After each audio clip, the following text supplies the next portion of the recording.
गेहूं के चूर्ण में साबुत लेने का भक्त योग भगवान को अर्पण कर देवे तथा ब्राह्मणों को भोजन करावे तत्पश्चात स्वयं भोजन करे। इस गीत की याद है बाबू इस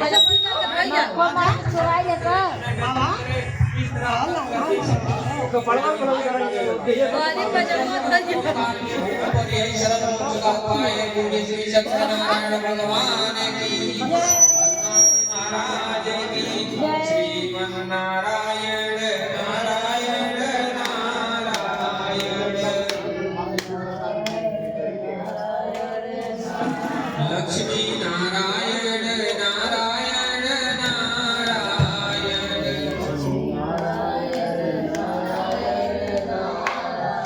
श्रीमन नारायण नारायण नारायण बन्नी नारायण नारायण नारायण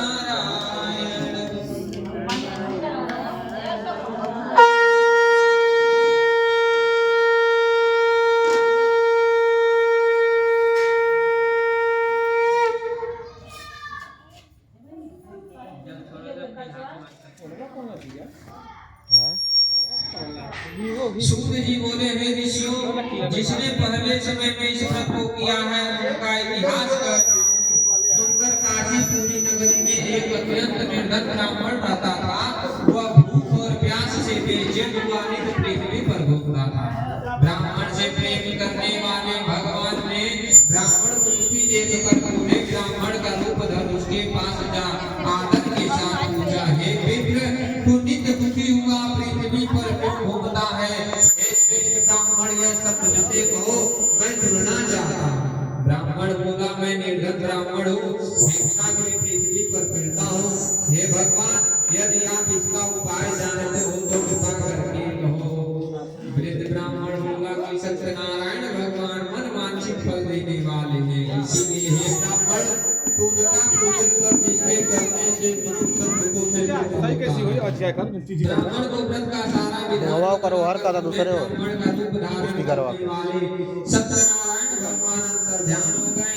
जिस व्रत को वृद्ध ब्राह्मण ने बतलाया है मैं उसको करूंगा, यह निश्चय करने पर उसे रात में नींद भी नहीं आई। वह सवेरे उठ सत्यनारायण के व्रत का निश्चय कर भिक्षा के लिए चला। उस दिन उसको भिक्षा में बहुत सा धन मिला, जिससे बंद बंधुओं के साथ उसने श्री सत्यनारायण भगवान का व्रत किया। उस समय में वह ब्राह्मण हर मास व्रत करने लगा। इस तरह सत्यनारायण भगवान के व्रत को जो करेगा वह मनुष्य दुखों से छूट जाएगा। इस तरह नारायण से नारायण का व्रत मैंने तुमसे कहा है, अब मैं विप्रों में क्या कहूँ? ऋषि बोले हे मुनीश्वर संसार में इस ब्राह्मण से सुनकर किस किसने इस व्रत को किया है हम वह सब सुनना चाहते हैं, इसके लिए हमारे मन में श्रद्धा है। श्री सूत जी बोले हे मुनियों जिसने इस व्रत को किया है वह सब सुनो। एक समय वह ब्राह्मण धन और ऐश्वर्य के अनुसार बंद बांधुओं के साथ व्रत करने को तैयार हुआ। उसी समय एक लकड़ी बेचने वाला बूढ़ा आदमी आया और बाहर लकड़ियों को रखकर ब्राह्मण के मकान में गया। प्यास से दुखी लकड़हारा उनको व्रत करते हुए देखकर ब्राह्मण को नमस्कार किया और कहने लगा कि यह आप क्या कर रहे हैं और इसके करने से क्या फल मिलता है, कृपा करके मुझसे कहो। ब्राह्मण ने कहा सब मनोकामनाओं को पूरा करने वाला यह सत्यनारायण भगवान का व्रत है, इसी की कृपा से मेरे यहाँ धन ध्यान की आज वृद्धि हुई है। ब्राह्मण से व्रत के बारे में जानकर लकड़हारा बहुत प्रसन्न हुआ और चरणामृत ले प्रसाद खाने के बाद अपने घर को गया। लकड़हारे ने अपने मन में इस प्रकार का संकल्प लिया कि आज ग्राम में लकड़ी बेचने से जो धन मिलेगा उसी से सत्यनारायण योग का उत्तम व्रत करूंगा। यह मन में विचार कर वह बूढ़ा लकड़हारा लकड़ियां अपने सिर पर रखकर जिस नगर में धनवान लोग रहते थे वह ऐसे सुंदर नगर में गया। कुछ रोज वहाँ पर लकड़ियों का काम पहले से दुगुना मिला। तब वह बूढ़ा लकड़हारा नाम लेकर अति प्रसन्न होकर पपे देने का फल घी दूध दही गेहूं का चुन लिया। सत्यनारायण भगवान के व्रत की कुल सामग्रियों को लेकर अपने घर को गया। फिर अपने भाइयों को बुलाकर विधि के साथ सत्यनारायण भगवान का व्रत किया और उस व्रत के प्रभाव से वह बूढ़ा लकड़हारा धन पुत्रादि से सब युक्त हुआ और संसार के समस्त सुख भोग कर मरने पर वैकुंठ धाम को गया। बोले श्री सत्यनारायण भगवान की, हनुमान जी महाराज की, श्री कृष्ण गोविंद हरे मुरारी, हे नाथ नारायण वासुदेवा, श्री कृष्ण गोविंद।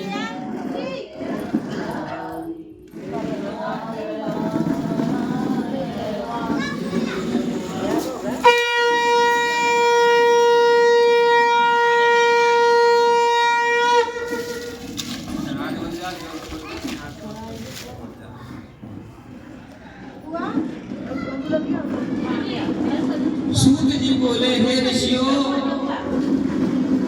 अब मैं आगे की कथा कहता हूँ, सुनो। पहले समय में चुलकामुख नाम का एक वृद्धिमान राजा था। वह सत्य वक्ता और जितेंद्रिय था। प्रतिदिन देव स्थानों पर जाता था, गरीबों को धन देकर उनके कष्ट को दूर करता था। उसकी पत्नी कमल के समान मुख वाली थी। सती साध्वी भद्राशिला नदी के तट पर उन दोनों ने श्री सत्यनारायण भगवान का व्रत किया। उस समय में वहां एक साधु वैश्य आया। उनके पास व्यापार के लिए वह बहुत सा धन लिया था। वह नाव को किनारे पर ठहरा कर राजा के पास आ गया और राजा को व्रत करते हुए देखकर विनय के साथ पूछने लगा, हे राजन, भक्ति युक्त चित्त से आप क्या कर रहे हैं? मेरी सुनने की इच्छा, सो आप ये मुझे बतलाइए।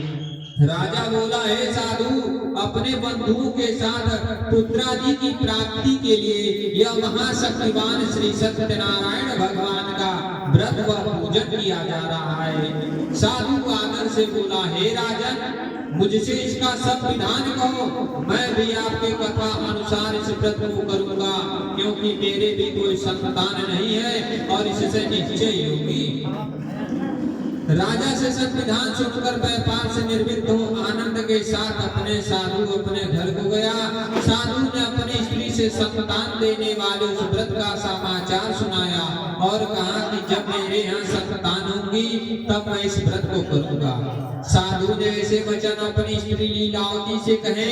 एक दिन उसकी स्त्री लीलावती पति के साथ आनंदित हो संसारिक धर्म प्रवृत्त होकर सत्यनारायण भगवान की कृपा से गर्भवती हो गई तथा 10वें महीने में एक सुंदर कन्या का जन्म हुआ। दिनों दिन इस तरह बढ़ने लगी जैसे शुक्ल पक्ष का चंद्रमा बढ़ता है। कन्या का नाम कलावती रखा गया। तब लीलावती ने मीठे शब्दों से अपने पति से कहा कि आपने जो संकल्प लिया था कि भगवान जी का व्रत करूंगा, अब आप उसे करिए। साधु बोला, हे प्रिय, इसके विवाह मैं करूंगा। इस प्रकार की अपनी पत्नी को अवसान देकर वह नगर में चला गया। जब नगर में सखियों के साथ अपनी पुत्री को खेलता हुआ देखा तो तुरंत दूत बुलाकर कहा कि पुत्री के वास्ते कोई सुयोग वर देख कर लाओ। साधु की आज्ञा पाकर दूत कंचन नगर पहुंचा। वहां बड़ी खोज कर देखभाल कर लड़की के लिए सुयोग बड़ी पुत्र को लाया। उस सुयोग लड़के को देखकर साधु ने प्रसन्नचित अपनी पुत्री का विवाह कर दिया, किंतु दुर्भाग्य से विवाह के समय भी उस व्रत को करना भूल गया। तब श्री भगवान जी ने क्रोधित होकर उसे श्राप दिया कि तुम्हें दारुण दुख प्राप्त होगा। अपने कार्य में कुशल साधु बनिया जमाता सहित समुद्र के स्थिर रत्नपुर नगर में गए। वहां ससुर जमाई राजा चंद्रकेतु के उस नगर में व्यापार करने लगे। एक रोज भगवान सत्यनारायण की माया से प्रेरित कोई चोर राजा का धन चुराकर भागा जा रहा था, किंतु दूतों को आता हुआ देखकर चोर ने घबराकर भागते हुए राजा के धन को वहीं चुपचाप रख दिया जहां वे ससुर जमाई ठहरे हुए थे। जब दूतों ने उस साधु वैश्य के पास राजा को धन को रखा देखा तो दोनों को बांध कर ले गए और प्रसन्नता से दौड़ते हुए राजा के समीप जाकर बोले, हम दो चोर पकड़ कर लाए हैं, देखकर आज्ञा दे। तब राजा की आज्ञा से उनको कठोर कारावास में डाल दिया गया और उनका सब धन छीन लिया गया। सत्यनारायण भगवान के श्राप द्वारा उनकी पत्नी भी घर पर बहुत दुखी हुई और घर पर जो धन रखा था उसे भी चोर चुरा कर ले गए। शारीरिक व मानसिक पीड़ा तथा भूख और प्यास से अत्यंत की चिंता में कलावती एक ब्राह्मण के घर गई। वहां उसने श्री सत्यनारायण जी का व्रत होते देखा, फिर कथा सुनी तथा प्रसाद ग्रहण कर रात को घर आई। तब माता ने कलावती से कहा, हे पुत्री, अब तक कहाँ रही, वह तेरे मन में क्या है? कलावती बोली, हे माता, मैंने एक ब्राह्मण के घर श्री सत्यनारायण जी का व्रत होते देखा है। कन्या के वचन सुनते ही लीलावती ने भगवान के पूजन की तैयारी करने लगी। लीलावती ने परिवार और बंधुओं सहित श्री सत्यनारायण जी का व्रत किया और वर मांगा कि मेरे पति और दामाद शीघ्र आ जाएं, साथ ही प्रार्थना की हम सबका अपराध क्षमा करो। उस व्रत से श्री सत्यनारायण भगवान संतुष्ट हो गए और राजा चंद्रकेतु को स्वप्न में दर्शन देकर कहा, हे राजन, दोनों वैश्यों को प्रातः ही छोड़ दो और उनका सब धन जो तुमने ग्रहण किया है दे दो, नहीं तो मैं तेरा धन राज पुत्र आदि सब नष्ट कर दूंगा। राजा से ऐसे वचन कहकर भगवान अंतर ध्यान हो गए। प्रातः काल राजा चंद्रकेतु ने सभा में अपना स्वप्न सुनाया, फिर दोनों बड़ी पुत्र को कैद से मुक्त कर सभा में बुलाया। दोनों ने आते ही राजा को नमस्कार किया। राजा मीठे वचनों से बोला, हे महानुभावो, तुम्हें भविष्य में ऐसा कठिन दुख प्राप्त हुआ है, अब तुम्हें कोई भय नहीं है। राजा उनको ऐसे कहकर नए नए वस्त्र आभूषण पहनाए, जितना धन लिया था उससे दुगुना देकर आदर सहित विदा किया। तब दोनों वैश्य ने अपने घर को चल लिए। बोली श्री सत्यनारायण भगवान की, हनुमान जी महाराज की। श्री राम जय जय राम, श्री राम जय राम।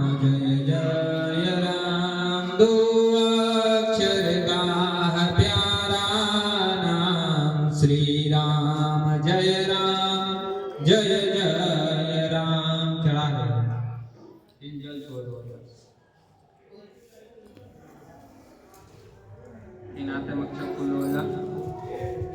सूत जी बोले, है वैश्य, मंगलाचार करके यात्रा आरंभ की और अपने नगर को चला। उनके थोड़ी दूर निकलते ही डंडी का भैंसधारी सत्यनारायण ने उनसे पूछा, हे साधु, तेरी नाव में क्या है? अभिमानित मणि फंसता हुआ बोला, हे डंडी, क्या पूछते हो? क्या धन लेने की इच्छा है? मेरी नाव में तो बेल पत्ते भरे हैं। वैश्य का ऐसा कठोर वचन सुनकर भगवान ने कहा, तुम्हारा वचन सत्य हो। डंडी ऐसा कहकर वहां से कुछ दूर चले गए और कुछ दूर जाकर समुद्र के किनारे बैठ गए। डंडी के जाने के बाद वैश्य ने नित्य क्रिया करने के बाद नाव को ऊंची ऊंची देखकर अचंभा किया और नाव में बेल पत्ते आदि देखकर मूर्छित हो जमीन पर गिर पड़ा। फिर मूर्छित कूदने पर अत्यंत शोक प्रकट करने लगा।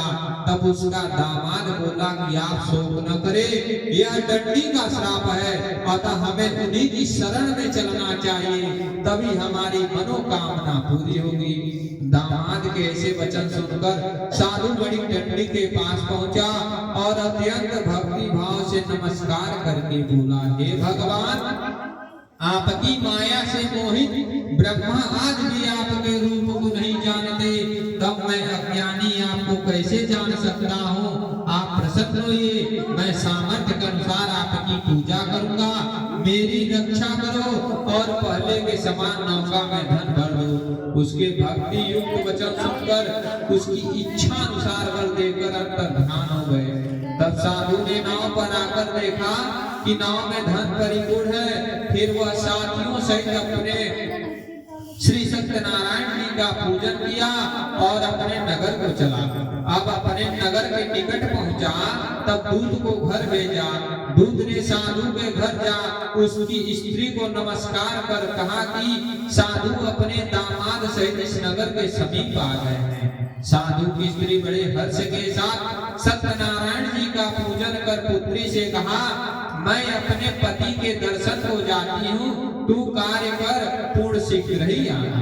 माता के ऐसे वचन सुनकर कलावती ने प्रसाद छोड़कर अपने पति के पास गई। प्रसाद की अवज्ञा करने के कारण सत्यनारायण भगवान रुष्ट हो गए। उसके पति को नाव सहित पानी में डुबा दिया। कलावती अपने पति को न देखकर रोती हुई जमीन पर गिर गई। इस तरह नौका को डूबा हुआ तथा कन्या को रोता देख साधु दुखित हो बोला, हे प्रभु, मुझसे या मेरे परिवार से जो भूल है उसे क्षमा करो। उसके 3 वचन सुनकर श्री सत्यनारायण भगवान प्रसन्न हो गए और आकाशवाणी हुई, हे साधु, तेरी कन्या मेरे प्रसाद को छोड़कर आई है, इसीलिए इसका पति अदृश्य हुआ है। यदि वह घर जाकर प्रसाद खाकर लौटे तो इसका पति अवश्य मिलेगा। आकाशवाणी सुनकर कलावती ने घर पहुंचकर प्रसाद खाया, फिर आकर पति के दर्शन किए। तत्पश्चात साधु ने बंद बांधु सहित प्रसन्नचित्त श्री सत्यनारायण जी का पूजन किया। उस दिन से वह प्रत्येक पूर्णिमा को पूजन एवं कथा करने लगा। फिर इस लोक का सुख भोग कर अंत में स्वर्ग लोक को गया। बोले श्री सत्यनारायण भगवान की, हनुमान जी महाराज की। सीताराम सीताराम सीताराम कहिए, सीताराम सीताराम सीताराम कहिए। जाहि विधि राम राम वाहि विधि रहिए। मुख में हो राम नाम राम सेवा कहिए। मुख में हो राम नाम राम सेवा तू अकेला नहीं प्यारे, राम तेरे साथ में। सीताराम सीताराम सीताराम कहिए।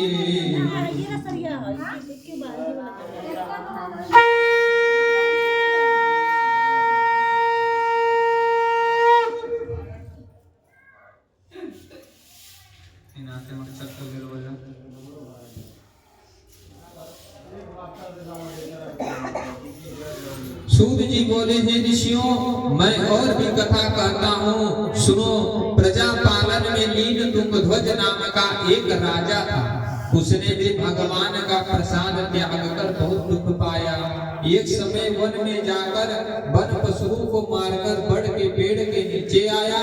वहां उसने ग्वालों को भक्ति भाव से बंधुओं सहित श्री सत्यनारायण जी का व्रत करते हुए देखा।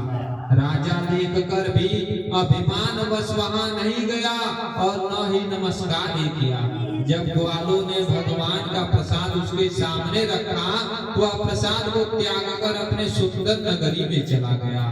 वहां उसने अपना सब कुछ नष्ट पाया। वह जान गया कि यह सब भगवान ने ही किया है। तब वह विश्वास कर ग्वालों के समीप गया और विधि पूर्वक पूजन कर प्रसाद खाया। तो सत्यनारायण की कृपा से सब पहले जैसा था वैसा ही हो गया। फिर दीर्घ काल तक सुख भोग कर मरने पर स्वर्ग लोक को गया। जो मनुष्य इस परम दुर्लभ व्रत को करेगा, भगवान की कृपा से उसे धन ध्यान की प्राप्ति होगी। निर्धन धनी और बंदी बंधन से मुक्त होकर निर्भय हो जाता है। संतानहीनों को संतान की प्राप्ति होती है तथा सब मनोरथ पूर्ण होकर अंत में वैकुंठ धाम को जाता है। जिन्होंने पहले इस व्रत को किया है, अब उनके दूसरे जन्म की कथा कहता हूँ। वृद्ध सदानंद ब्राह्मण ने सुदामा का जन्म लेकर मोक्ष को पाया। चुलका मुख का नाम राजा दशरथ होकर वैकुंठ धाम को प्राप्त हुआ।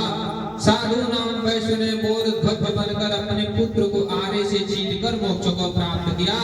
महाराज तुंगध्वज ने भगवान में भक्ति युक्त कर्म करके मोक्ष को प्राप्त किया। बोले श्री सत्यनारायण भगवान की, हनुमान जी महाराज की। श्री कृष्ण गोविंद हरे मुरारी, हे नाथ नारायण वासुदेव।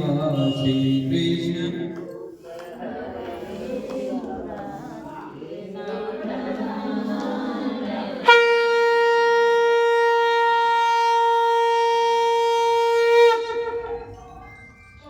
वृंदावन बिहारी लाल की जय, रामचंद्र जी की। हाथ में चावल जल लिया, फल लिया, कुछ जल लिया।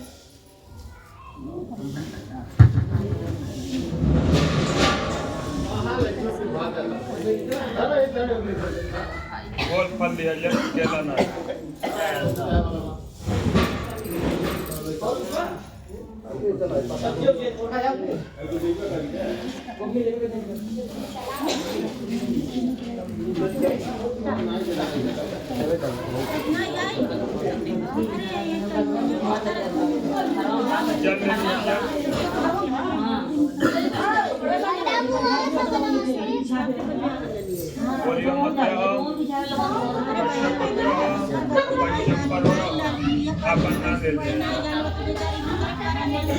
कुटुंब सहिताय सपरिवाराय नूतन गृह प्रवेश निवृत्त भूव पंच संस्कार विवाह कन्या विवाह कर्मण निमित्त श्री सत्यनारायण व्रत कथा अंतर्गते नाना देवीभ्यो देवताभ्यो पूजनम अर्चनम पंचभूव संस्कार निमित्त हवन कर्म अग्नि स्थापनम मम करिष्यते छोड़ दे ओम जय देवस्य संकल्प वस्तु जल छोड़ दिया जाए में तुरंत पे जल छोड़ा जा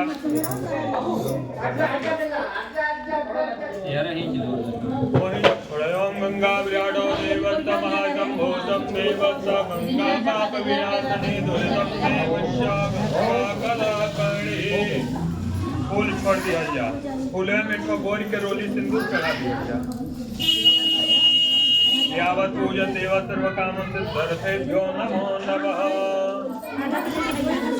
याद खाओ जा ओम ज्योति ज्योति त्वां सूर्यः ज्योति त्वां प्राणवायुष्य ज्योति स्वाहा ओम चंद्रमा मनसो जातः यो अक्ष जायतः स्रोतस्तावान सुतो मुखारग्निर्जायतः फूल लेके भगवान गणेश जी का प्रार्थना करिया ओम विघ्नेश्वराय वरदाय सुरप्रियाय लंबोदराय सकलाय जगतिताय नागाननाथाय तुतयज्ञ विभूतिताय गौरी सुताय गणनाथ नमो नमस्तं भुर्वन्तः गौरी गणसंविकभ्यो न राधा पुष्य नमस्करोमि छोड़ दिया जा हाथ में चावल लिया जा फूल ले लिया जा भगवान